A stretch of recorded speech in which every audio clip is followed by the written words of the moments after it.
You are listening to the Delay and Pray podcast, episode number 78.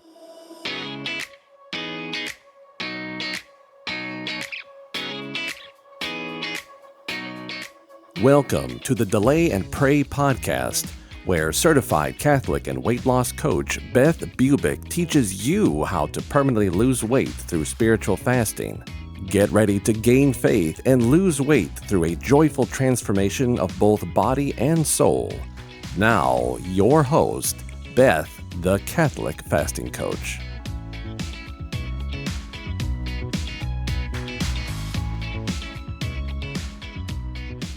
In today's podcast, we are continuing our conversation about constructing a rule of life as an entry into food freedom. If you missed last week's podcast, please go back and listen before continuing on with this one so that you can understand the second part of the conversation. When you begin to use both body and soul to follow a regimen, life just gets easier. Life gets more organized and it gets more virtuous. We know this is true intellectually, right? I mean, look at the amount of Catholic and Christian planners and journals that are available on the market. And more are coming out every day, tailored to specific goals and needs. As I said in the last podcast, forming a set of virtuous patterns to generally adhere to is often just the ticket to a life of freedom, where obedience to the more virtuous thing is a better choice than taking action from what I am feeling at the moment. This is best done out of obedience and for love of the other. Love of the other is the absolute key here. This is why once you get yourself trained in spiritual fasting and in the groove of practicing metabolic flexibility on a weekly basis, life truly does get so much easier because you can get so much more done when you're not focusing on food all the time. You become other focused rather than me focused. You become a better person. I'm actually going beyond a planner here. I really am speaking about a rule of life that entails leading with love and virtue. Here's a summary of the aspects of a rule of life that I use, and some of this is from Father Ripperger. I give you this to help you focus because I want to bring clarity and understanding into your life and help you develop obedience over your passions. Who doesn't want that? And if your passion is actually overconsuming food or alcohol, maybe not on a huge basis, but just eating off protocol, eating when you don't want to, a rule of life can help you with that. So a good rule of life is a practical application to the direction of your day, no matter what circumstances are happening. So I've got a few things to tell you. Number one, just commit your life to the higher good. This is how you have to think about it. You have to shift your attitude to why you are here on earth in the first place. It is good to always think of our commitment to God as a way of life. So what does that mean? Well, to concentrate on responding with love instead of reacting in fear all the time, at every moment. This is what matters in the end. Really, your bank account doesn't matter. Your business doesn't matter. It doesn't matter how thin you are, or how many friends you have. Seems like it all does, but honestly, you have to consider your response to the other. One way to help you is to do a consecration to Mary or a consecration to Saint Joseph, or a new one that I just heard about is the consecration to the Eucharistic Jesus. And that's by Father Rich Conlin. And I'm going to be interviewing him on a future podcast, but wow. So I say this because recently I just did the 33-day consecration to Our Lady, and it has changed my life. It has made my life so much richer, so much better. And I would love for you to do some type of consecration or all three. Because now what's happening is I remain at her service to fast and pray for her intentions, and I can actually feel her help. I feel her strength just coursing through my body and my soul. It truly was one of the most beautiful things I've ever done. It strengthened me. It helped me. And in fact, I kind of wonder why it took me so long to consider this, because I've been considering it a few times through the years. I have always had this loving devotion to her, but now I have a certain peace and I am bound to live my life under her mentorship. I vowed to do it and I love it. I feel more part of the spiritual team, so to speak, than I did before. So what does that mean? Well, I need to figure this out as a matter of justice to God. So I'm still learning too, but I think about it a lot.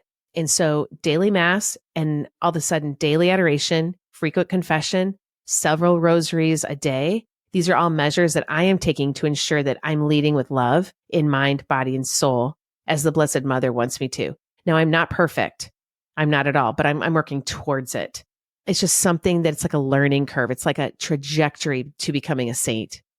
My husband and I are also going on a 2-week pilgrimage to 3 countries to visit the most famous shrines where she has appeared, and I cannot wait. I really believe she's informing my way of life now. It's like every decision I make, I stop and I think, how can I respond in love? Now, it doesn't always happen, but at least I'm stopping and I'm thinking about it. I love that. She's made things just easier for me to turn to God, especially in rough times.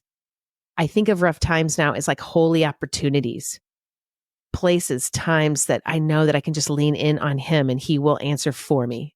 So I suggest a consecration for all who begin spiritual fasting, and this is going to help you with your rule of life because the obedience comes from a higher place. And you may not be ready for something like this. I know I wasn't ready until just now, I suppose. Otherwise, I'd have done it. But please do know, to be committed to the higher good as the rule of life, this is the beautiful winding journey towards heaven that I want you to experience. Remember, there's a battle for our souls and those closest to us. So we want to do all we can to receive graces, to make virtuous choices all of life.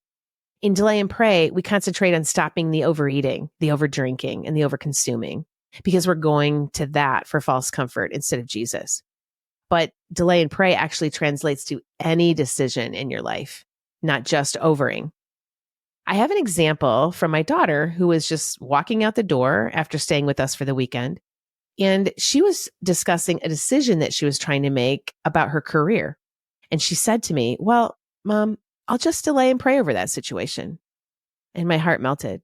Yes, that is the answer right there. No need to worry. Just delay and pray, fast and pray for breakthrough, and it will come. And it did. Now, the second aspect that I want to talk to you about is the daily regimen, and that comes under the rule of life. This involves writing down your duties of the day, and I mean all of them. And you've heard before from the last podcast, I mean, I do all of my prayer, I do all of my eating and my workout, my showering. It's completely part of my daily duty. And this also includes your food protocol, your sacraments, your journaling, and your work. And how I stop myself from getting overwhelmed with my to-do list is to list the top 3 things in work that I need to get done during the day. So, as I said before, the exercise and the prayer and the sacraments, and I guess I'll put the eating in there too. Those are just givens. Those are just what I do day after day after day. This is a habitual thing that I do day after day after day. It's just non-negotiable, right?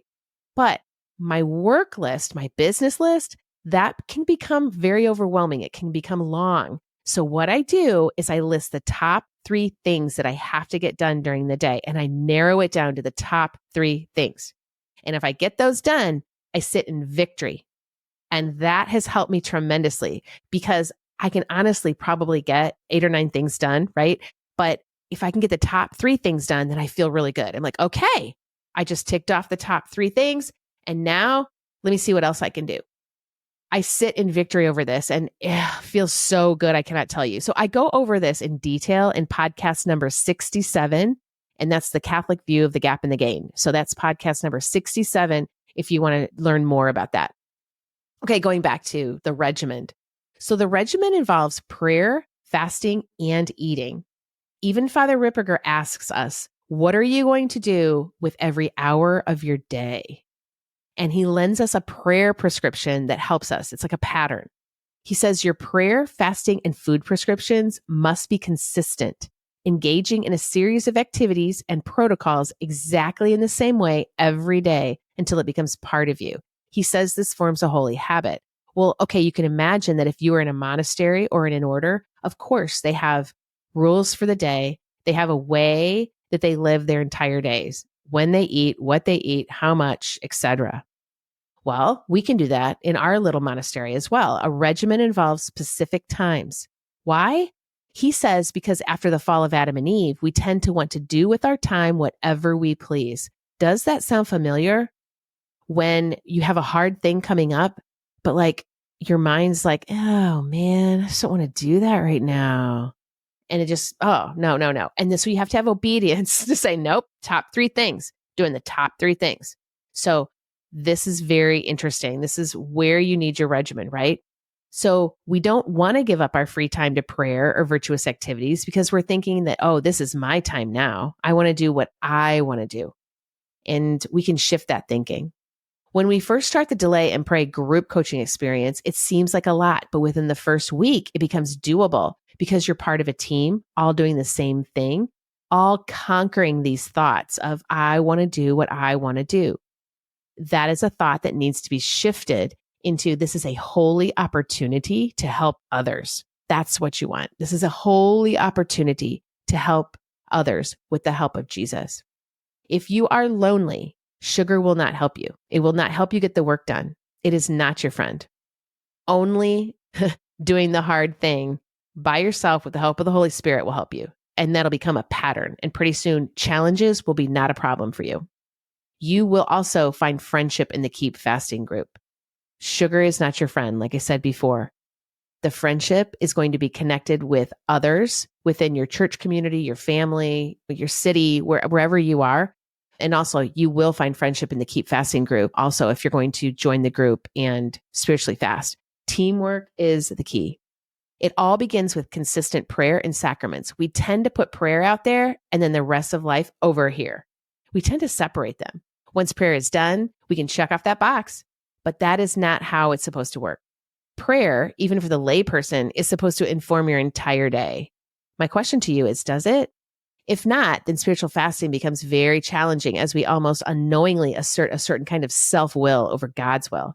Think about this the next time you wonder why fasting is so hard for you.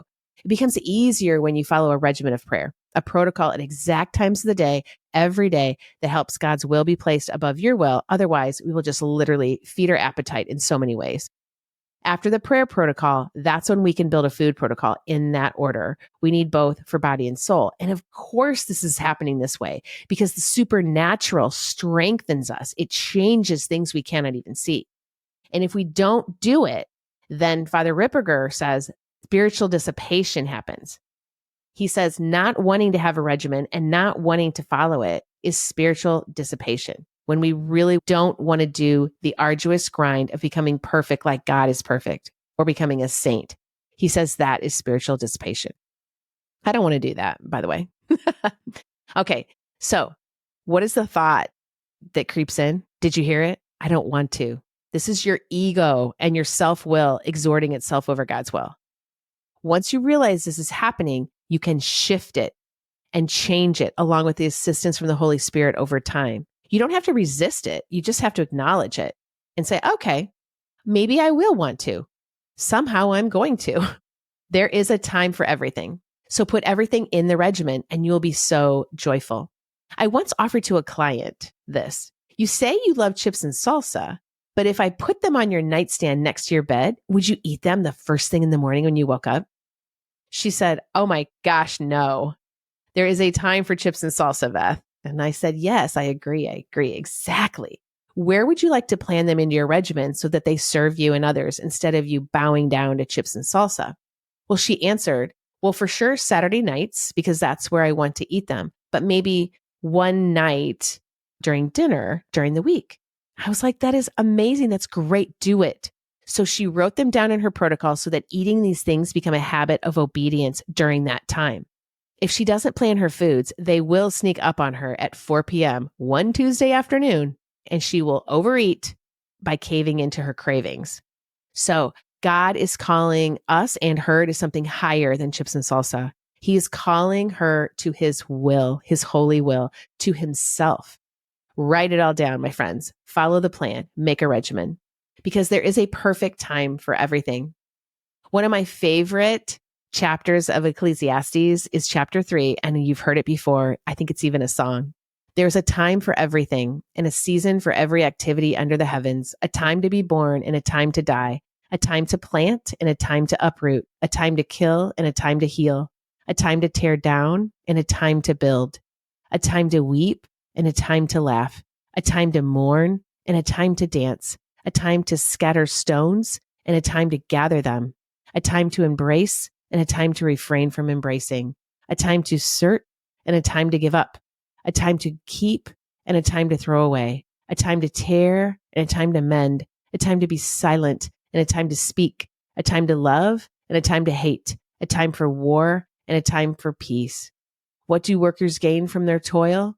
I have seen the burden God has laid on the human race. He has made everything beautiful in its time. He has also set eternity in the human heart, yet no one can fathom what God has done from beginning to end.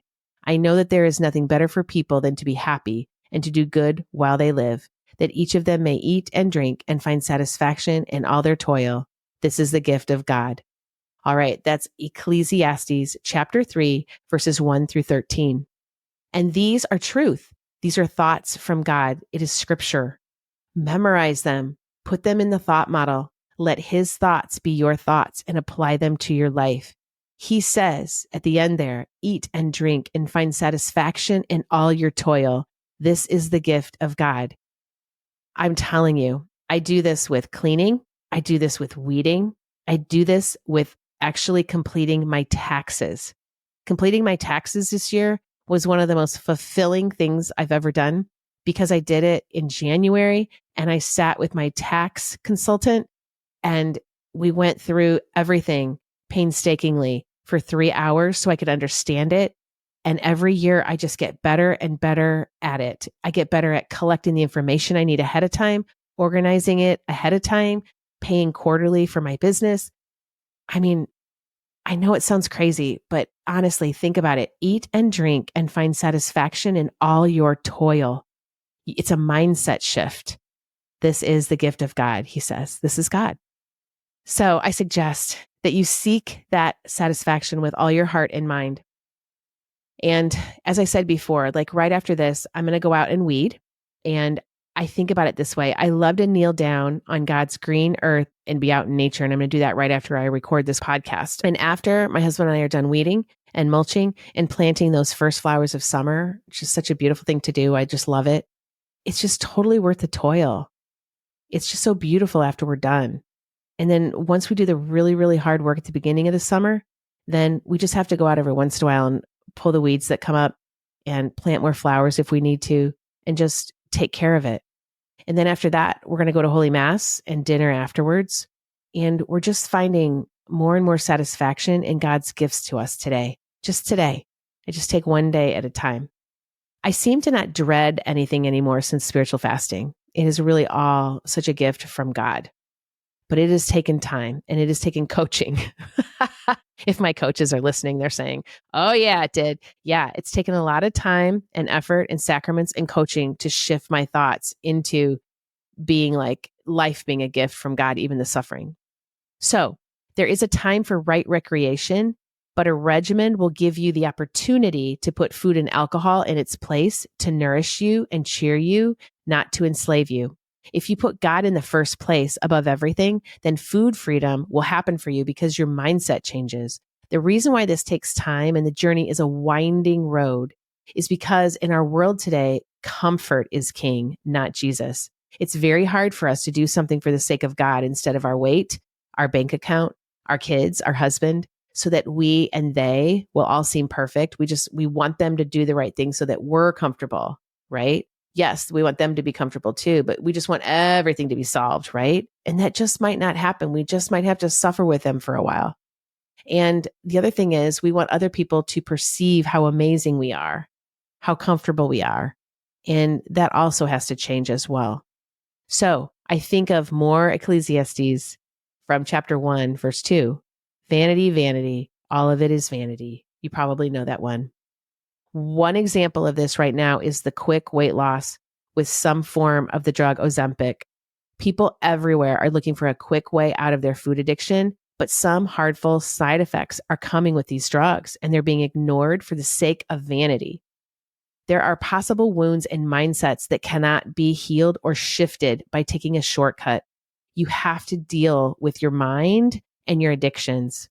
It's not just weight loss.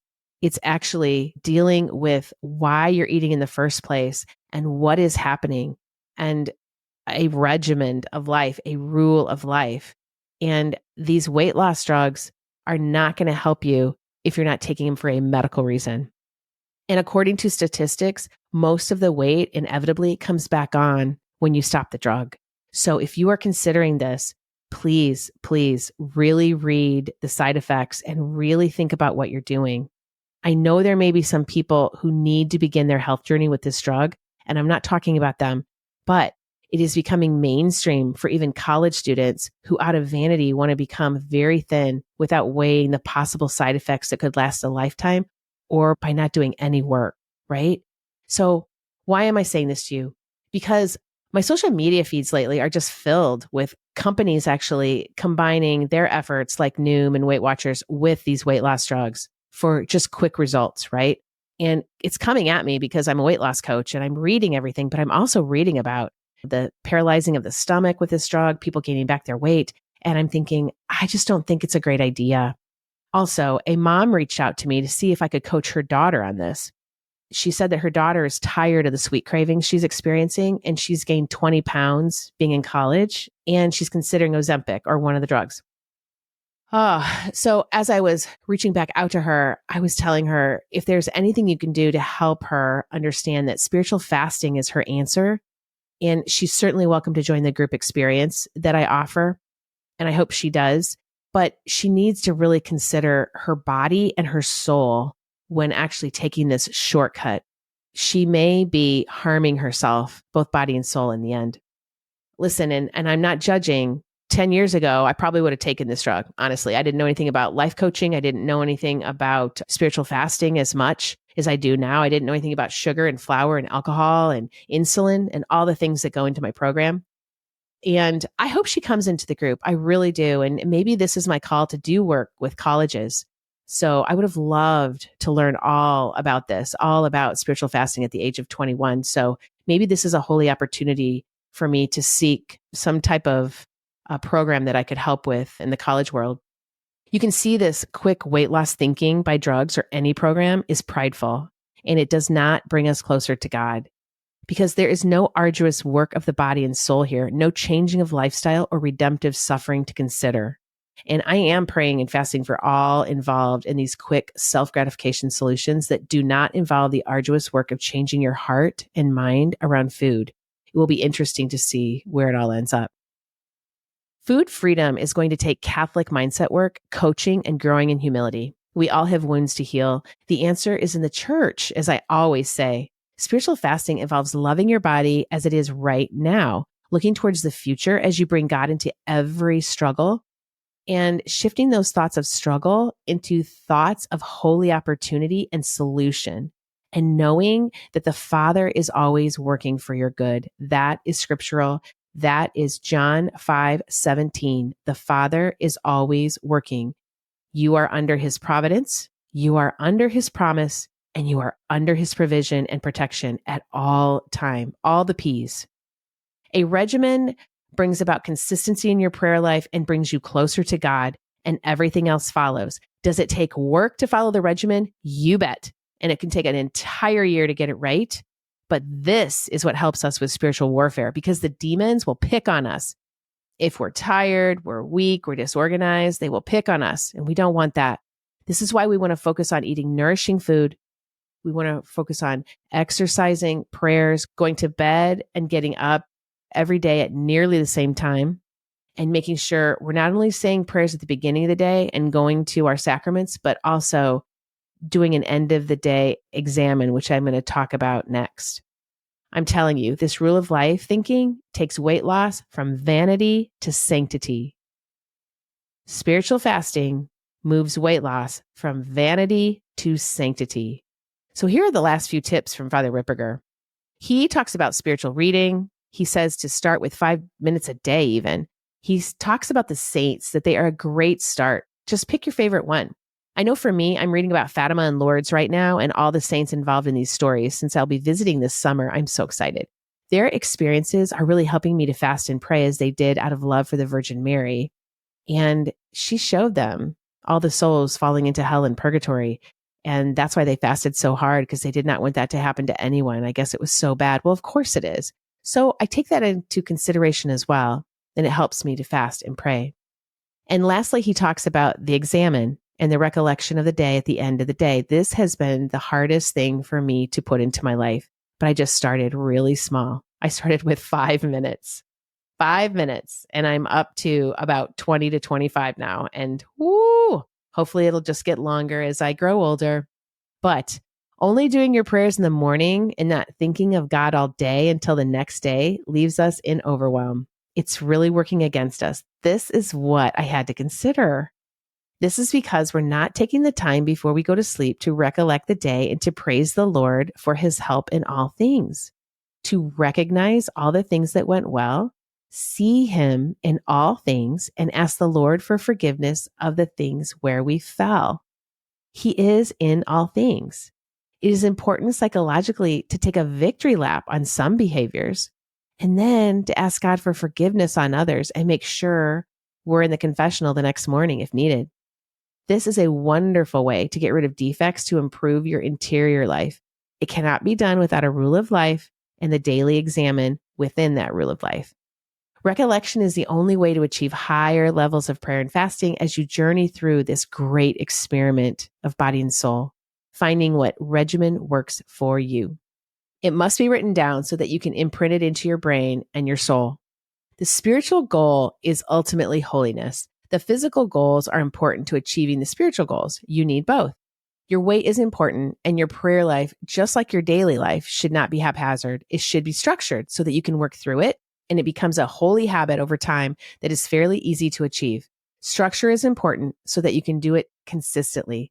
This is where adoration is absolutely imperative to weight loss. You need time away from everything in the world to commune with Jesus Christ in the Blessed Sacrament, to just sit there and meditate on him. Just sitting there and looking into his eyes, gazing on him and allowing him to gaze on you. Often I will say to myself, I'm in love with you, God, and I know you are in love with me. I will say it again and again. I'm in love with you, God, and I know you are in love with me. And I just gaze on him. Now I have to tell you a secret. When I first started adoration, I didn't want to go, and especially for an hour. This was just, maybe 4 short years ago. I just didn't think I had time in my day.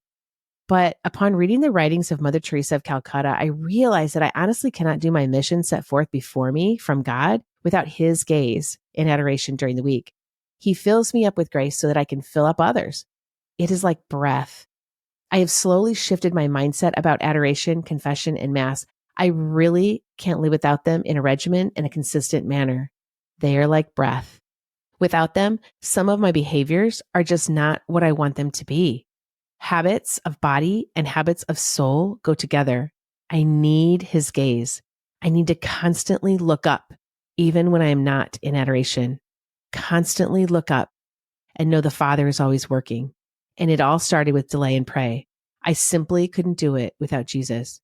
But when I started, I just added one daily Mass, kept adding to my adoration hour, and kept adding hours of adoration to my weekly schedule. That was enough, and I will admit, I often went out of obedience and not true love, but the love came. What's funny is, as humans, we often start off with almost too much on our to-do list, like I said before. There's something about us where we don't want to start small. We just put it all on there. You know, it's the same thing with weight loss. Like, we don't want to lose just a half a pound a week or a fourth a pound a week. We don't want to wait 6 months or a year for our husbands to convert or our children to come back to Mass. No, we want it now. No, we want it now without doing the arduous work of prayer and fasting that changes us along the way. The Lord is transforming us. That is why I encourage all my clients to be patient and start out the first few weeks with me in obedience to the program. It's going to take a year to actually accomplish the rule of life as a holy habit.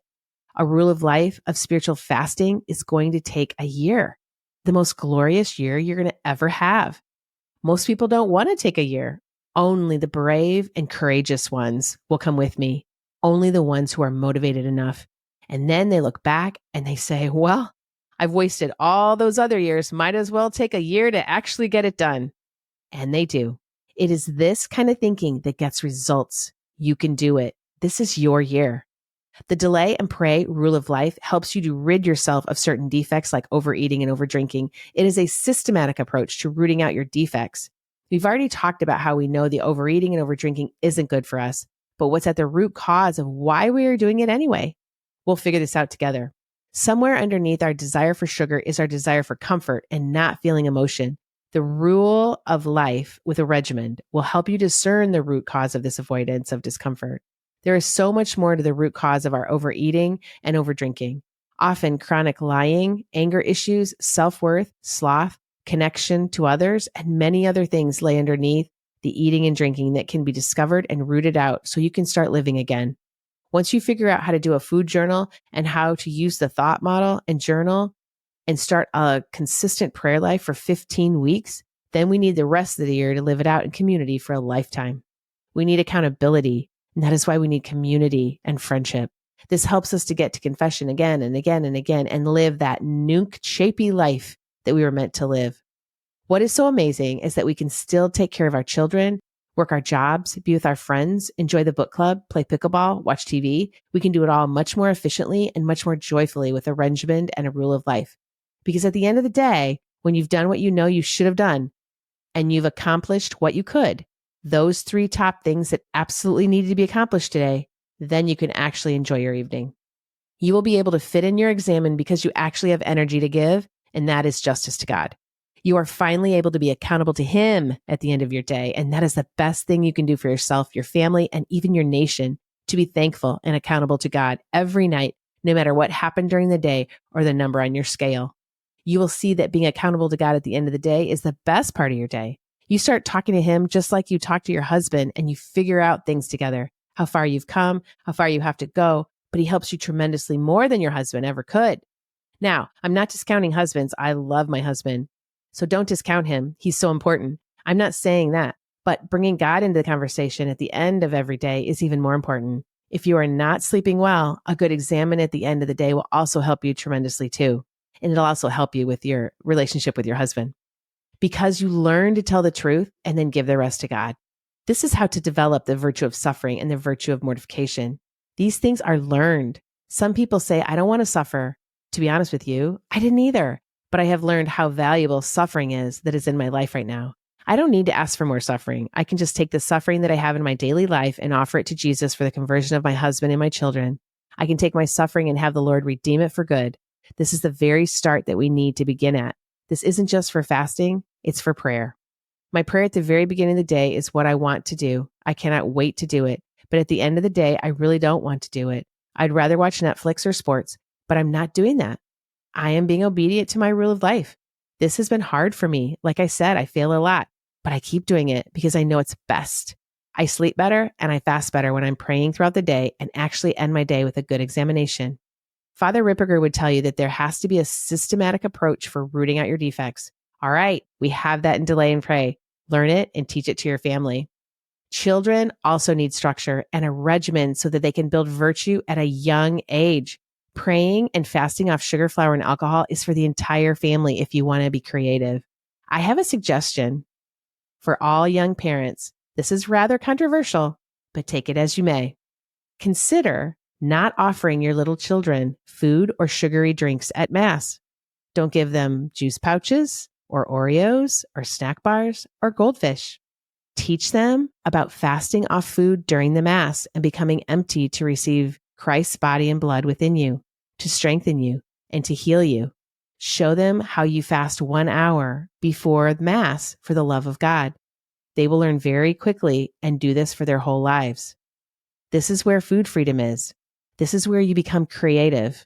What can you do to soothe your children during Mass that is not sugar or flour? Yeah, you can do it. You have to think about it. It begins with you and then building a rule of life for your whole family. It may take some time and a lot of courage and a lot of creativity. They have a little body and a little soul too. Teach them how to be virtuous now. It will be a journey for them. This is how we change the culture, my friends, and the whole world. If you need a little help with understanding the Delay and Pray method, you can start with my book. Grab that book and stick it in your cart so that you will remember me when you really need it, or just buy it outright. Then sign up for the Delay and Pray group coaching experience where the real fruit of your efforts will be fully seen through coaching. You got this. I know you do. Hey, let me know what you think of this podcast, or if you have any questions that I can answer on future shows. The easiest way to do that is to go to my website and get on the mailing list for my newsletter that comes once a month. and then hit reply when you get it that month with all your thoughts or questions. I'd love to hear from you. I'd love to answer all your questions on the podcast. I won't mention your name. I'll just answer your question. Something new we're going to try. Also, please subscribe and even leave a 5-star review if you are so inclined. By doing this, you will be helping me reach my goal of bringing 1 million Catholics back to church through spiritual fasting. Have a great week, my friends. May God bless you and keep you always. If you are interested in learning more about spiritual fasting and permanent weight loss, then come join my course, Delay and Pray, a guided course for weight loss through spiritual fasting. You won't go through it alone either. I will be there to coach you every step of the way. This is a group coaching program where you are part of an amazing community of like-minded Catholics who have the same goal as you, to bring about miracles while losing that weight permanently through spiritual fasting. Your purchase includes an online course detailing what spiritual fasting is, how to do it, and all the tools you need to get you the results you're longing for. Head over to my website right now at thecatholicfastingcoach.com and get the details on how to join. And don't forget to follow me on Instagram, Facebook, Pinterest, and LinkedIn to always get the latest daily information to help you keep fasting, my friends. Can't wait to see you in there. May God bless you and keep you always.